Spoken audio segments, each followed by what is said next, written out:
Good morning, everybody.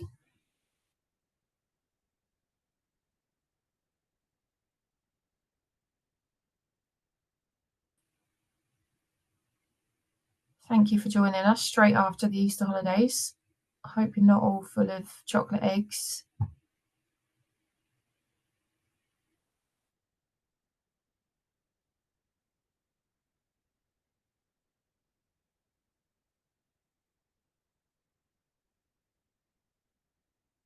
To start is if you can pop in the chat where you're dialing in from today.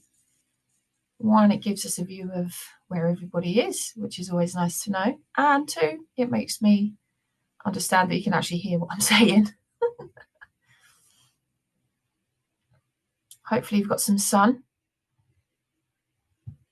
Lovely, from the UK. Whereabouts are you in the UK, are you, Paul? Have you got some sun there? We've got a bit of cloud, but we've had rain all weekend, so I'm happy with that. Suffolk, India. Okay. Oh, wonder if anyone's further away than that. Milton Keynes, very sunny, lovely.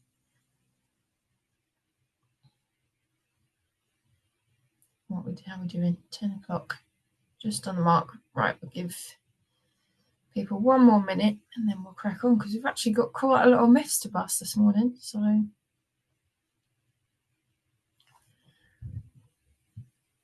glad everybody can hear me okay. I think people are a little bit shy on the chat this morning. And for any newbies, chuck into the chat where you're dialing in from today, just so we know where our audience is. What would also be really useful is, are any of you GS1 members at the moment? GS1 UK members would be interesting as well. Sunny Scully. Yes, a member. Hello to our members. It's always nice to hear and see you. That's good. Okay, right. We've got 1 minute past. Oh, we got some more members. Lovely. Okay, right. Well, Manchester, remember. Let's crack on then. Hopefully you can all see my screen, and we'll just start with a couple of introductions for any latecomers. I can see a couple more people popping in. But I am Lorna Lever. I'm one of the engagement managers at GS1 UK, and I'm joined by my lovely colleague, Roshni Shah. She's one of the engagement managers as well.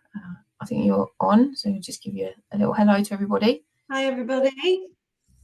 So she is going to help me with busting some of our myths this morning. Hopefully you've heard a bit of the buzz around transition to QR codes, but as with the changes with everything, it can often bring up more questions than answers sometimes. So we are hopefully going to give you some of the answers. So let's jump straight in. Oh, that's a good start. My screen's not moving. There we go.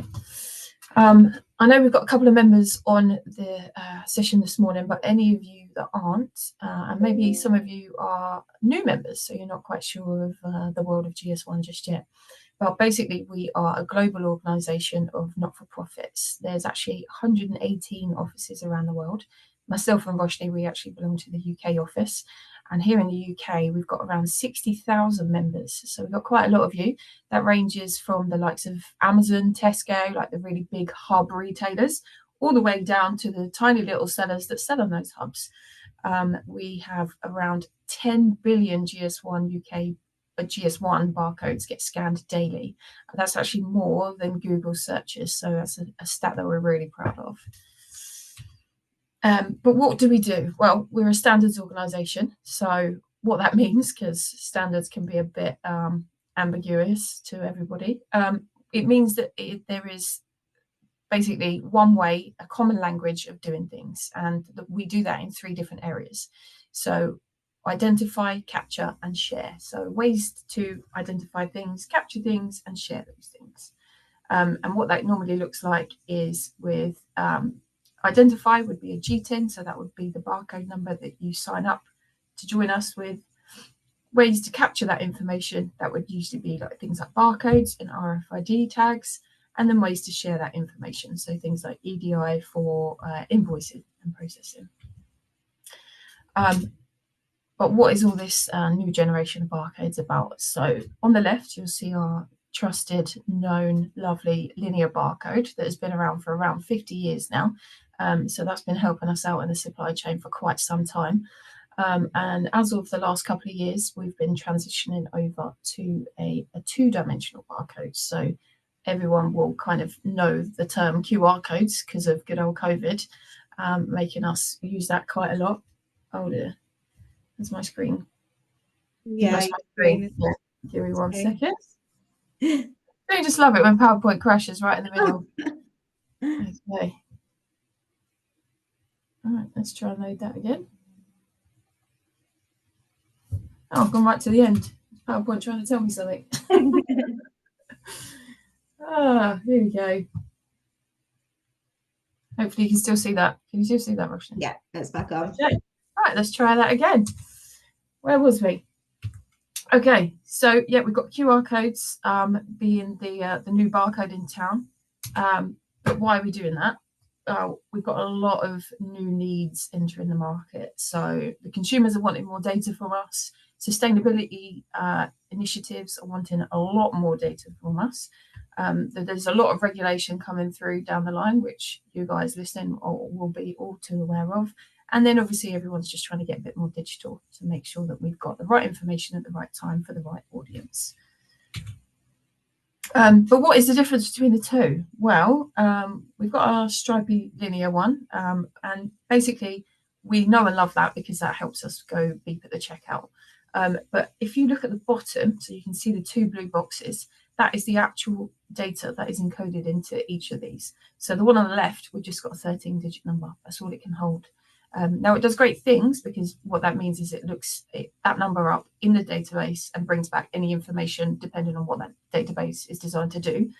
Usually a beep for a checkout and a price in order for you to actually pay for the item. And on the right hand side, our new Jazzy 2D one, we've got a lot more information in there. So if you look at the beginning, we've got a URL, which means that we can actually link to the internet as well as do the beep at checkout. And we can add in extra information if we need to. So you can see the couple of forward slashes, that actually indicates a couple of different attributes. So in this case, it's an expiry date and a batch number. So that means that we've got better control over wastage, over recalls, that kind of thing. In addition to that, if you actually look at the QR code, we've got a little trademark. So we've got a GS1 trademark over there. That is enabling us to say, okay, this is a QR code, but it does more than just send you to a web page, for example. So it's enabling the consumers to start trusting a little bit more what that QR code does, basically. And we can actually get around 4,000 characters into these guys. So we get a lot more space for information, not just our 13-digit number. So what that means is if you've got data, basically you can link to it. And so if you've got any kind of content you want to send your consumers, your trading partners, you can send them. What was happening to the PowerPoint this morning? Oh my word. Okay. Give me 1 second. We'll be right back. Do you want me to have a go at sharing? Maybe. Let's give it another go. Let's see if it works or not, then I'll share. We're not even opening the right one now. Okay. Why does it keep just crashing on me? Okay, let's try that again. Sorry about this, everybody. Who knows what's happening? We've got some gremlins in my PowerPoint this morning. But as we talked about earlier, we have, as with all transitions, and we certainly experienced this 50 years ago with our linear barcode, there's a lot of confusion with what is happening, what we need to do, when we need to do it, that kind of thing. So, Roshni, let's get started on our actual myth busting. Hopefully PowerPoint holds up for us for a third time. Let's go. Fingers crossed. So as you can imagine, we're speaking to GS1 members and partners all the time about this transition. And what we wanted to do here was kind of showcase all the common questions that we always get regarding the transition, hopefully bust some of the myths that are out there. So the first statement that we hear all the time is the linear barcode going to vanish by 2027? And it'd be interesting to know in the chat if you guys think this is true. So this is what you believe is going to happen, or you think this is actually a myth. So what we're saying, what we're hearing out there is not actually what's going to happen.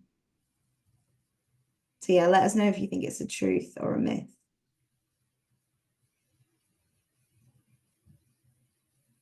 Rachel says a myth, David, myth, Ruth, myth. Oh, everyone's awake. Love it. Oh, Paul, myth in the UK, but maybe in the US. Interesting. Okay. Let's do the big reveal. An impossible myth. It's actually a myth. Good job, everybody. Yes. Basically, that would be great if we could all transition as quick as that. But it kind of comes from our ambition for 2027, and what that means is that we have a kind of set an expectation for all retailers and trading partners to be able to scan both types of barcodes. So they need to be able to do the linear one, which I imagine everybody can do now. They're going to be in big trouble if they can't do that just yet. But then also be able to scan a 2D barcode at the same time, so that you as a brand, whatever you have on pack, they can basically interpret either of those. We've got some mythbusters on our line, so let's see if we've got any more. So the second one kind of links into the first one. So will I need a QR code and a linear barcode on the pack at the same time? What do you reckon? Hopefully the answer to the first one helps you determine whether this is the myth or the truth. Yeah, set you up with a few clues, I suppose. Also, you can imagine there's lots of myths in here. We'll catch you out with the truths. Yeah, John, David, both say it's a myth. Elisa says it's a myth. Paul is saying no. Okay.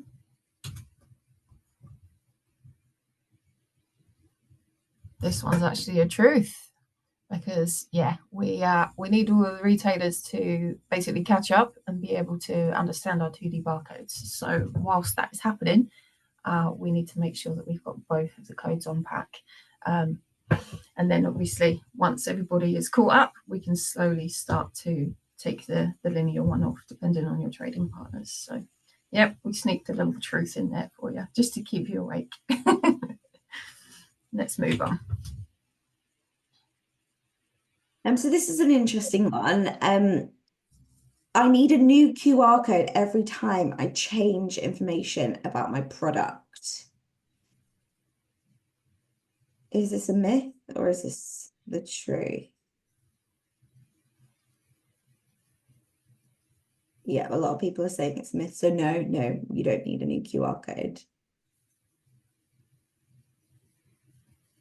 Yeah, Rachel says, surely you can update the information on GS1. Tell us, Lorna. It's a myth.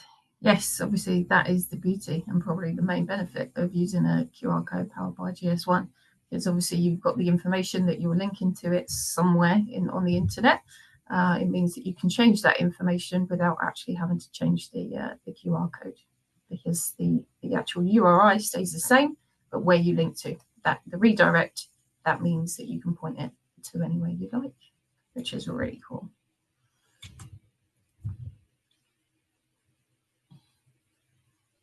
And a very important one, actually, because a lot of people are worried that they're going to have to pay a lot more for these codes. So one of the statements that we get is it going to increase my membership? It's going to increase my membership cost with GS1 UK if I start using QR codes. What do you reckon about this? Oh, we've got a question from David.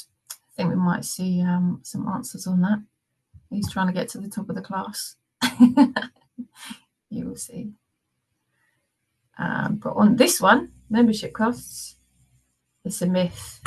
Obviously, they've got people that are on the call that are already a member. You will have your GTINs from us already.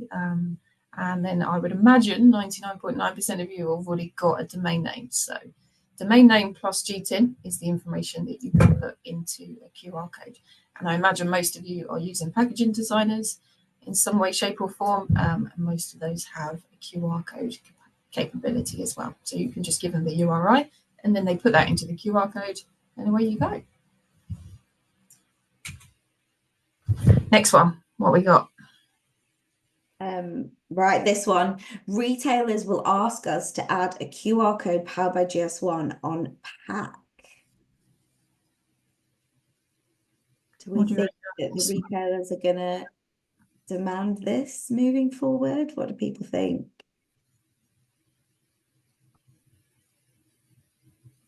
Truth, Mark saying it's true.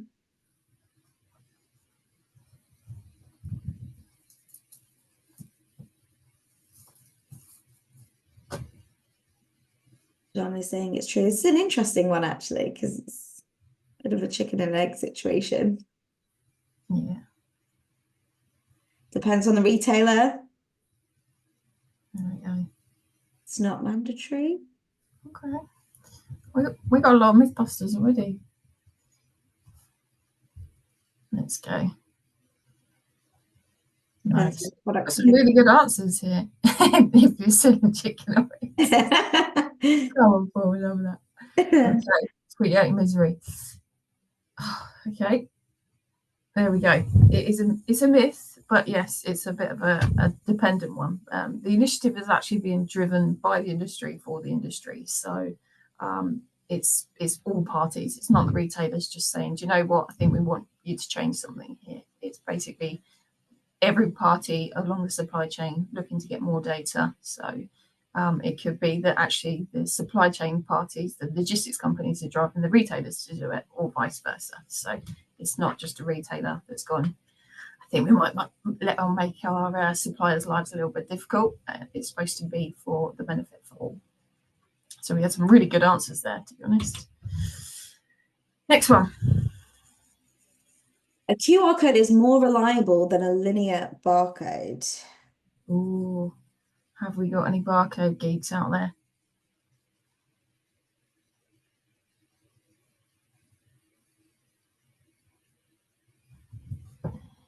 What are we thinking? Dominic says no. Mark is saying yes. David says it's a myth.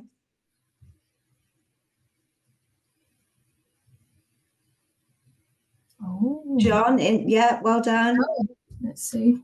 John's on the right lines. Yeah, the right lines.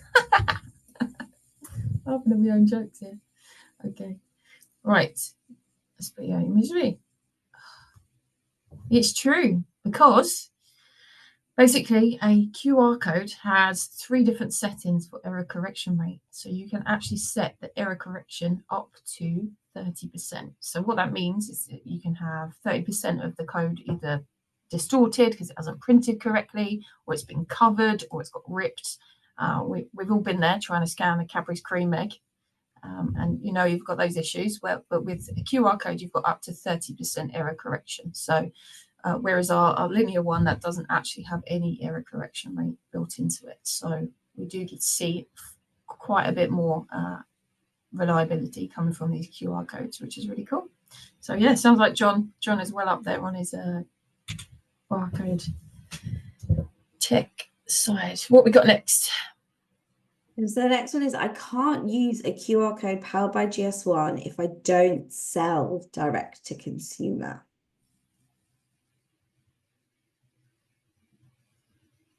What do we reckon on this one? This is one that we hear quite a bit, actually. Yeah. And while we're waiting, we can see some questions going into the chat. We should have some time at the end for anything outside of these and a bit more discussion, so we can delve into those once we got through there. So what do we reckon on this? What are we getting, truths or myths? Myths. Dominic thinks myths. Okay, well, you're right, Dominic. This is a myth. Any business can use a QR code powered by GS1, but one of the main benefits, because of the things like COVID, everybody's got used to scanning a QR code, is actually in some engagement with your consumer. is a great way to get across all the different information about how to use your product, what it contains, how to recycle, where it's come from, in anything that the consumer's going to want to know that you just don't have space for, particularly you guys that are selling these teeny tiny products, along with the fact that you've got to have space for all of the regulatory stuff on there as well. What we got next? I need to add more data into the QR code, like batch and expiry. I definitely think this is one that we get quite a lot, because I think a lot of people think that because you can encode additional offline information, you have to. But it'd be interesting to know if you think that's the case. Yeah. Oh, Mark, exactly what I just said, and that's what too. You Yeah, know what the you want answers to to put all those these ones. myths. Yeah, I think you busted all the myths before us. I think it's great. Let's see what we got. It's a myth. So additional data. So anything outside of the GTIN, the batch number, expiry date, all of that kind of stuff is optional. But by including it, you can actually open up quite a lot more use cases, because obviously if we know the expiry, then we can make sure that we're reducing any wastage.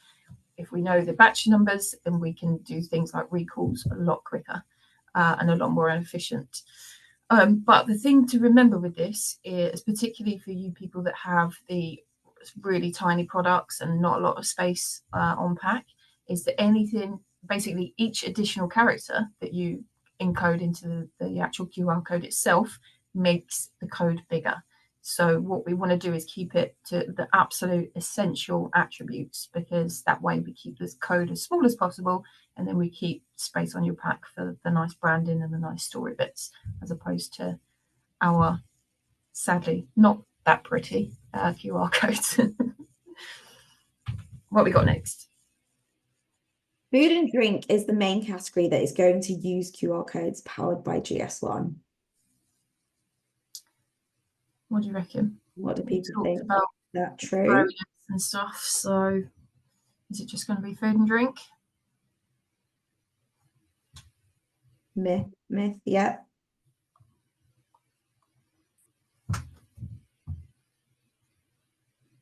This audience is too good, I think. It's a myth. Yes, as we said, any business can use it.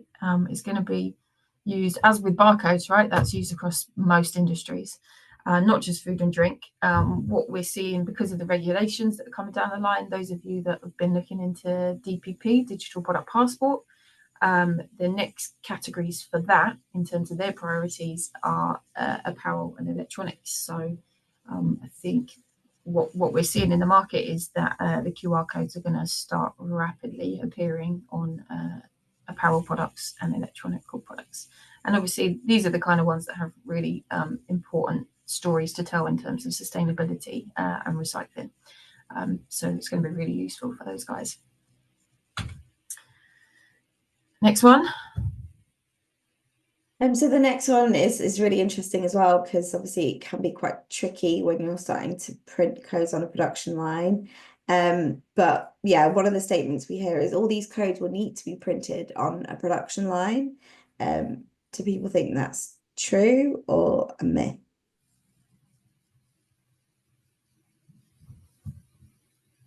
Depends on the product. Yeah, it's a myth.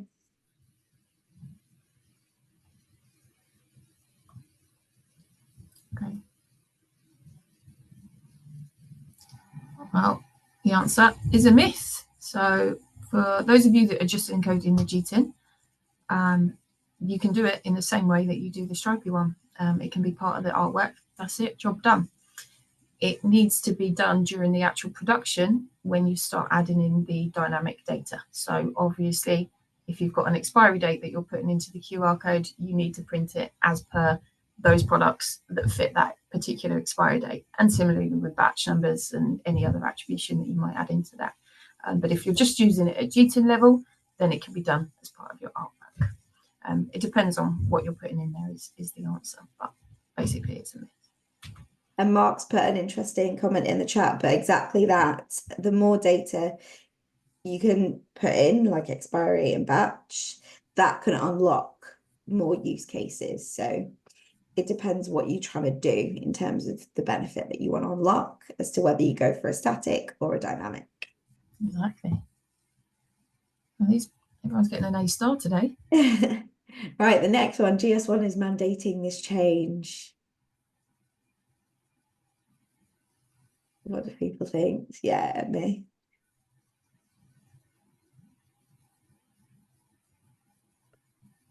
That's good to hear, because we do normally get called the barcode police. Yeah.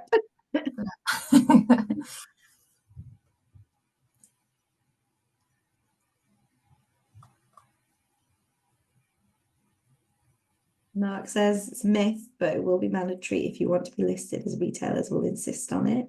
Interesting. Some great answers, Mark. Well, let's see. Yep, pretty much exactly what Mark put in the chat.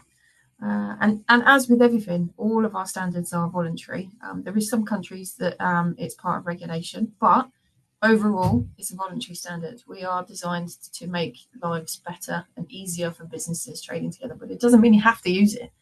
If your trading partners are asking you to use it, it's obviously better, and it will make everything a little bit easier for you, so that you can all get on and do things that are value add to your business, as opposed to trying to do different things in different ways depending on who you're sending it to. That is the point of standardization and the point of GS1, but it is voluntary. What have we got next?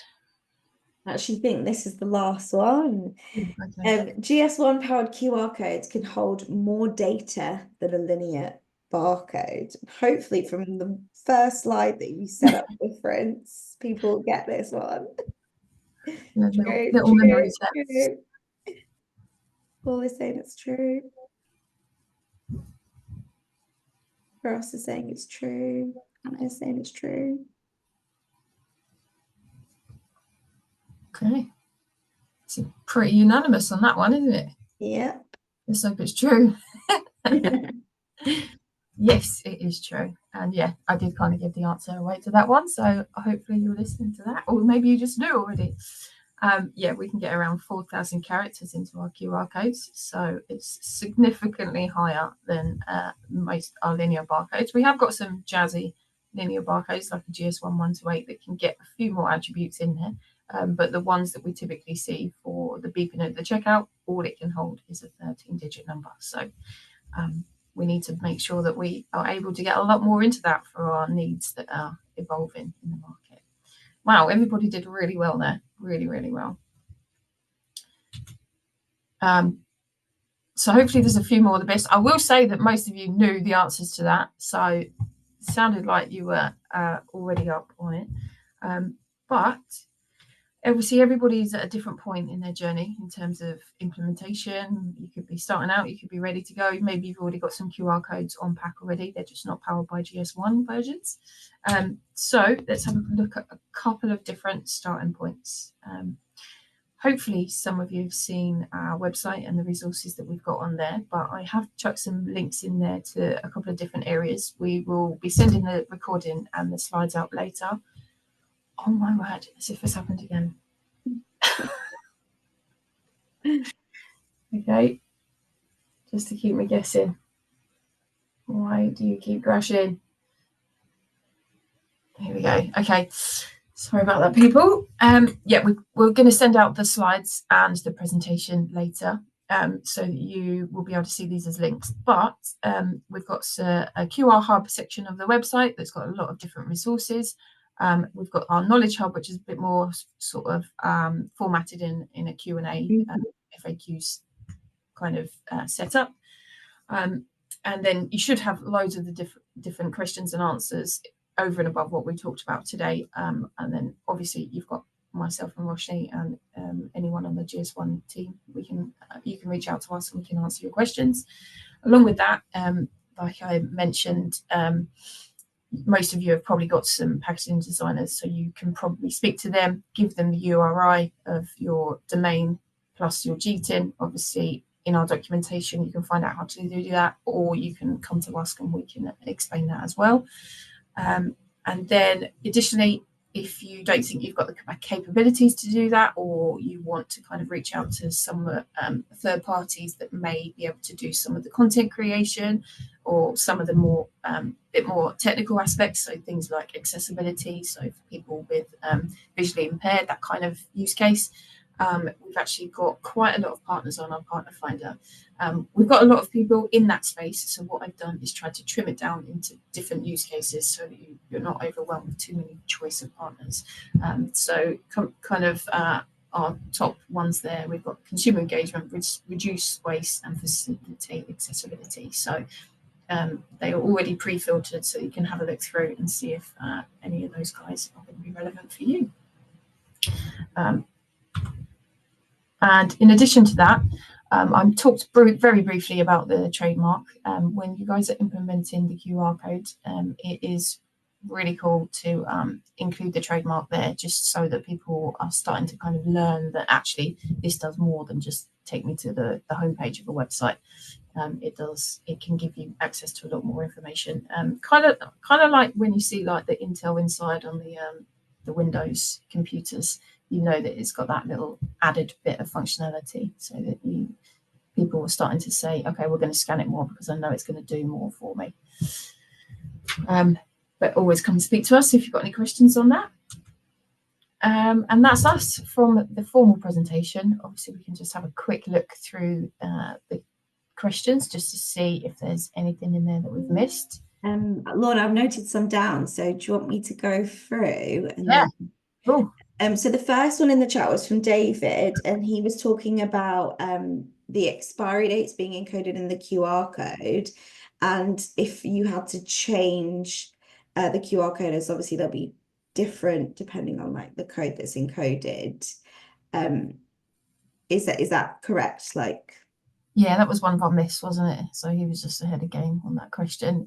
So yeah, if you're putting an expiry or batch number in there, then obviously you need to change the QR code in terms of the production line printing, as and when you change those particular batch numbers or expiry dates. So if you've got a nice long expiry, like a 3-month expiry date product or whatever, you don't have to change it as much. If you've got something that's relatively fresh and you've got to do it on a daily basis, but I imagine your production line is already set up with the actual stamping of the expiry dates itself, so you can look to combine that into the QR code instead. Also, just to add to that, we're looking to upload some information on our GS1 Knowledge Hub about dynamic QR codes. So as soon as that's been uploaded, we'll share the links with you guys through our newsletter, so you can get a bit more insight into what the different stages you need to know about to implement dynamic QR. The next one was from Simon, and it was about how realistic is it that smaller retailers will have the infrastructure in place by the end of 2027 to scan QR codes powered by GS1, and what's response GS1 has been hearing from other companies about the transition? That's a great question. And what we are seeing is that a lot of the kind of upgrades are being handled by the actual scanners. So the people that literally do the handheld scanners for you. As we've all seen from being a shopper ourselves, most of the retailers have things like the loyalty cards done with the QR code. So the majority of them are already using camera scanners, because that's the main difference, basically. The linear ones need a laser scanner, but a camera is needed for a QR code. But so the hardware has kind of been upgraded over the last few years anyway. But the software stuff is being handled by most of the actual scanner providers. So we don't think that there's going to be too much of an issue for that. And what we're trying to do in terms of get the smaller retailers on board is obviously go to the kind of like the small retailer associations, so that they're kind of, you know, like Happy Shopper, Londis, those kind of guys, where they kind of sit under one umbrella, but they're smaller independent parties, so that we can try and get these guys up and running as quickly as possible. But we can give you kind of a steer on which of the providers have already done the upgrades, because there's a lot of that has already happened, to be honest, because these are already being scanned in different countries as the norm. Like in Australia, if anyone trades with Woolworths, all of their meats and fresh section, that's already been using 2-dimensional barcodes. Brazil, they're also leading the way. They're doing some really cool stuff in the fresh section as well. So yeah, it's going to be tricky for the smaller ones, but it's already underway, is what I'd say. And just to add to that as well, when I kind of like first started working on this program, like I was thinking corner shops are going to be the last ones to adopt. But actually, when you look at the corner shops and the hardware that they have, it's already capable of scanning QR codes. So as Lorna said, it's just a software upgrade. And because they've only got one till to update, it's a bit easier for them. Whereas like you've got a huge supermarket that has like a huge, landscape of different till scanners, etc. It is a bit harder. So just to give you a bit of hope that actually it's not as hard as we thought it was going to be. Yeah, I would say that is also true for the guys that are actually putting the QR codes on pack. Our smaller members, our little brands, they're jumping straight in, getting live in a matter of weeks, if that. But the bigger guys, it takes a lot longer, right? The smaller ones are usually the pioneers for the new stuff. Definitely. Next question was from Rachel, which is about the QR code linking to different languages. So imagine if you go scan it with your phone and you've got different landing pages of various languages, information, how to use, etc. Yeah, that is definitely one of the key benefits of using it.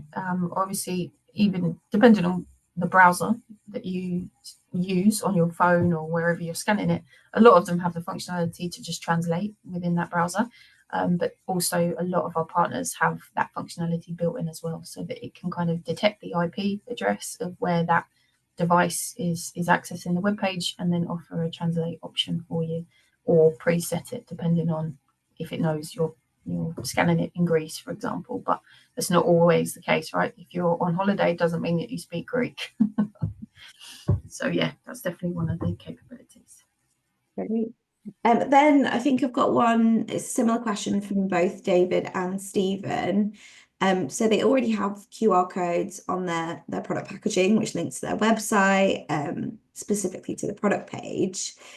Can they still use that code or without having to change that QR code, or do they need to generate a new QR code powered by GS1?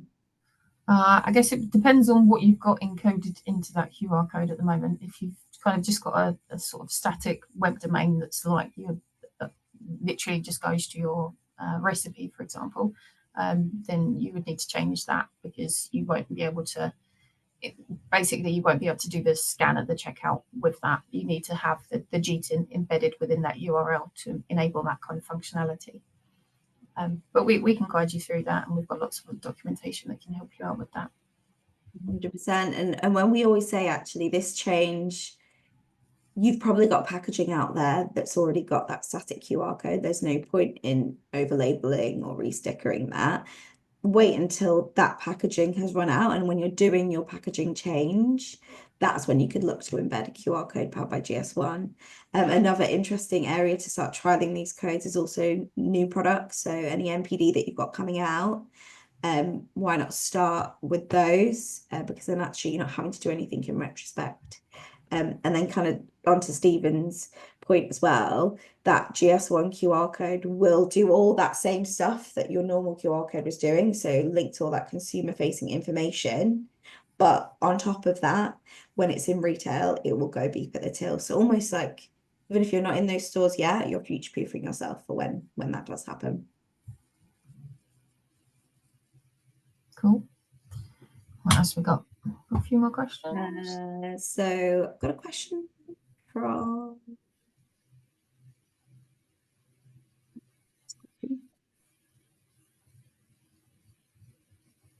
Madhav. If a retailer wants to be a member, how do you start? Assuming you just go to our website, right? Yeah, you can actually sign up online to be a member. I can drop the link in the chat. Let me stop sharing anyway, because I mean, it's about time that PowerPoint crashed again on me. I like someone's comment earlier about is PowerPoint stable? Truth or myth? Definitely unstable. Definitely unstable. Definitely. There's a question from John actually that's interesting. So will consumers want to have all expiry information just in the code? From my knowledge at the moment, it still needs to be visible on pack, which is true. So I can take that one. But yeah, John, right now we're not saying that you can take any of that regulatory information off pack. It still needs to be visible for the consumer. But we do see in the future, with all of the different regulations coming in, there's going to be specific things that can be accessed just through a QR code. The EU1 regulation is a really good example of this. So in the EU, they've specified instead of having to print all the different languages onto the label, obviously wine very tight. Obviously, they want to make sure that what's on there is super important for their consumer. So the EU regulation states that they have those different languages accessible through the QR code. And we believe like we've got a whole policy team that speak to regulators all the time. So we're constantly showcasing the benefits of these QR codes and how they could be the gateway to all that extra information.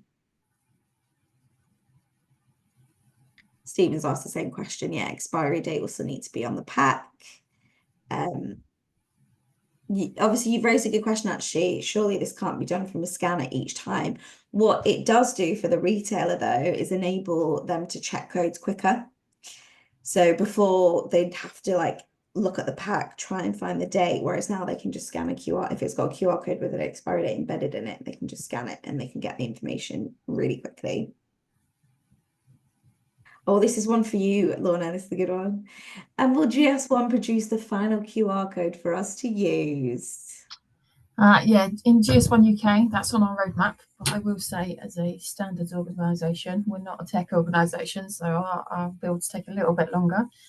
It's on the roadmap, but I haven't got an exact date for you yet. Hence why we've been reaching out to loads of different partners that do have the capability, so that you guys can get up and running in the meantime. But what that looks like in terms of the QR code, it'll probably just be a QR code with a GTIN embedded in it. I think to have like nice jazzy landing pages to be able to display your content in different formats, we'll probably leave that more techie side to the partners, I think, because that's what they're experts in more than us. We're experts in the barcode. So yeah, definitely when you get the presentation, check out our partner finder, look at the different use cases that you're interested in, and there's definitely one of our partners that can support you with your implementation.